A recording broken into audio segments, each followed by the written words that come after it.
일반인들이 도화살로 착각하는 거, 사실 그거는 홍염살입니다.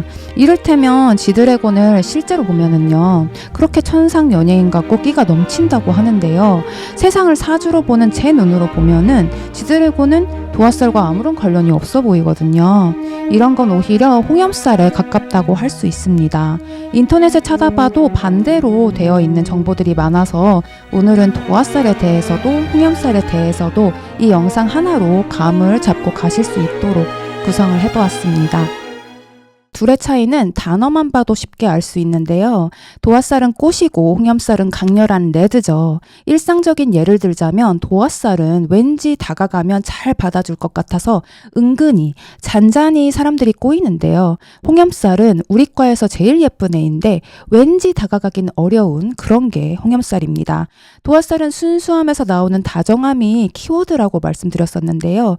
홍염살은 다정함과는 아무런 상관이 없습니다. 홍염살은 비교적 성격이 강하고 개성이 뚜렷하고요. 주장이 강하고 고집도 있는 편이에요. 도화살의 의태어는 은은이라면 홍염살은 쨍이에요. 옛고서에 나오는 말로 자주 언급되는 음주가무, 한량기질, 화려하거나 풍류 이런 말들도 홍염살에 좀 더 어울리는 말입니다. 사치와 허영심과도 관련이 깊어요. 허영심 하면 부정적이게만 들리지만 긍정적으로 인간관계나 이성의 허영심이 있다면 더 잘하려고 항상 애쓰니까 사교적이 되고 돋보이려고 하니 자기 자신을 잘 꾸미고 매력을 업그레이드 하겠죠. 도화살은 꽃의 향기처럼 눈에 잘 보이지 않고 사람에 대한 애정이 있을 뿐이라서 자기 자신도 도화살이 있는지도 잘 모른다거나 도화살을 적극적으로 활용하려고 하지 않는 데 반해서 홍염살은 자기 매력을 잘 알고 잘 알기 때문에 활용도 잘 하는 편입니다. 아, 난 이런 매력이 있구나. 난 이런 끼가 있구나. 난 이렇게 예쁘고 잘생겼구나. 라는 것을 알고 아니까 그것을 잘 써먹는다는 거죠.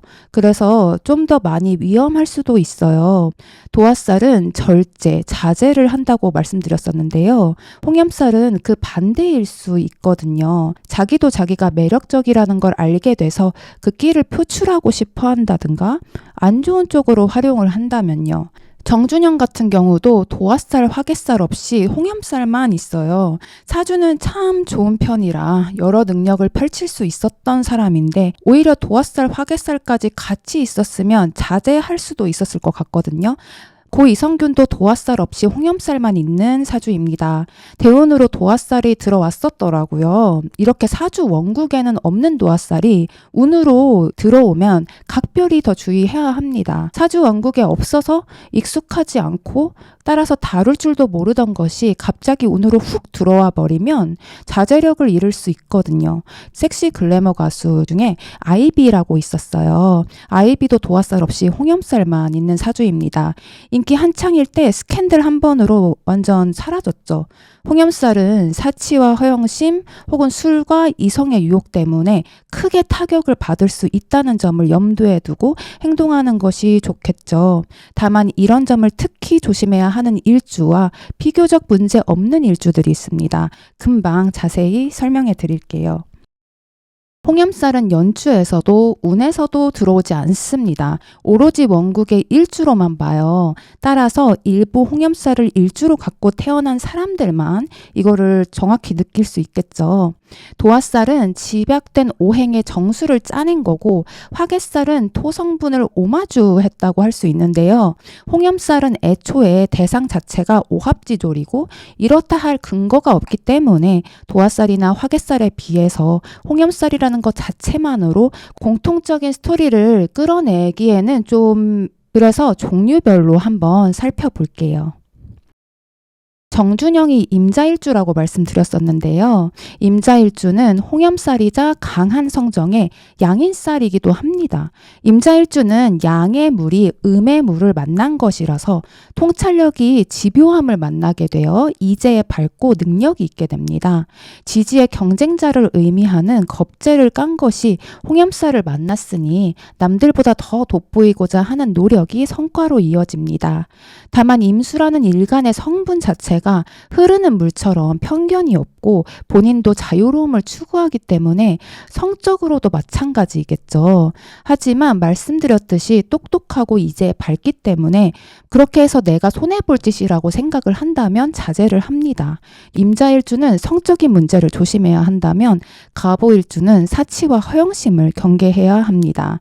갑목은 나무이듯이요. 하늘로 높이 높이 뻗어나가고 자라려고 하는데 갑오일주는 지지의 자기 표현에 상관을 깔아서 그런 성질이 극대화되고 좀 화려합니다. 또한 나무가 느리게 자라듯이 갑목은 본래 자유로운 중에 천천히 자기 페이스대로 성장하고 싶어 하는데 갑오일주는 세속적인 기준이 높아요.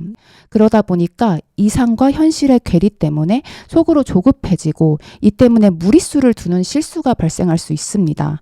정미일주는 정화의 따뜻한 성분이 일지 식신을 만나서 다정하고 소외된 사람을 챙겨주려는 성향이 강해요. 홍염살은 다정함과 거리가 멀다고 했는데요. 정미일주만은 홍염살 때문이 아니라 정화 일간이 식신을 만났다는 이유로 누구보다 더 다정하고 동정심이 많습니다. 하지만 마냥 퍼주기에는 음간인지라 기가 많이 소모되기 때문에 혼자 있는 시간을 필요로 합니다. 조인성 씨가 정미일주인데요. 대부분의 시간을 집에 틀어박혀 있다고 하죠. 정미일주는 개인적으로 홍염살 중에 가장 강력하다고 생각을 해요. 정미일주 여자는 예쁘고 날씬한 외모를 잘 타고났지만 이성관계에 있어서 조심스럽고 보수적이고 좀 이렇게 뚝딱거리는 느낌이 있어요. 근데 정미일주 남자는 다정하고 섬세하고 매너 좋고 대화 잘 통하고 그러면서 성적으로 홀리는 아우라가 있어서 대부분 여자들에게 인기가 많습니다. 무진일주는 괴강살, 백호대살 등 화개살을 깔고 있어서 무게감 있고 차분하고요. 화개살이 강력해서 홍염살이 묻히기 때문에 홍염살의 단점이 거의 드러나지 않습니다. 늘 말씀드리지만 60갑자 중에 가장 판무파탈이, 옴무파탈이 많은 일주입니다. 경술일주도 괴강살에 편인까지 깔아서 호불호 없는 미남 미녀상이 많고요. 화개살에 매력 하나 추가한 느낌 정도로 무진일주처럼 홍염살의 단점은 별로 드러나지 않습니다. 자기만의 세계관이 있으면서 규칙을 정해놓고 지키려고 하기 때문에 그 원칙에 문란하지 말자라는 게 있다면 결코 어긋나지 않고 한 길만 파니 도덕성이 강한 편이고요. 한 분야의 장인이 됩니다. 신유일주는 일주 자체가 흔하지 않은데요. 홍염살의 매력이 잘 드러납니다. 신금의 물상이 메스칼처럼 날카로운 칼인 것처럼 보통 신금일간들은 뾰족하고 차가워 보이는 상이 많은데요. 홍염살을 가지고 있으면 인상이 많이 유하고 따뜻해지고 다정해지고 그러면서도 잘 들여다보면 천간 신금에 지지 유금까지 깔았기 때문에 날카롭고 진지한 반전 매력이 있습니다. 병인일주는 병화 중에 가장 병화 같지 않은 일주입니다. 병화들은 본래 태양처럼 겉과 속의 성분이 같아서 불같은 성격에 솔직한 불도저 같은 성향이 인상에서도 잘 드러나는데요. 병인일주들은 태양을 물기로 한번 덮은 마냥 자신을 감출 줄도 알고 감췄다가 드러냈다가 하면서 적절히 능력을 써먹습니다. 홍염살이면서도 사랑과 관심받는 성분인 편인 장생을 깐 데다가 그 관심과 사랑을 세상에 돌려줄 수 있는 목화통명이기도 해서 차분하고 다정다감하고 사랑스러운 매력에 필요할 땐 카리스마도 있으며 유명인으로는 백종원, 강형욱, 오은영, 해리, 스티븐 스필버그가 있습니다. 유독 막 잘생기거나 예쁜 건 아니더라도 처음부터 뭔가의 인상을 남기고 존재감을 가지는 사람들이 있어요. 이런 경우가 홍염살에 해당하는 경우가 많습니다.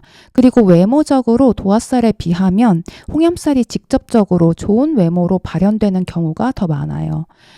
이것으로 매력가의 세 자매 도화살, 화개살, 홍염살에 대해서 모두 알아봤습니다. 다음에 더 재밌고 유익한 영상으로 찾아오겠습니다. 감사합니다.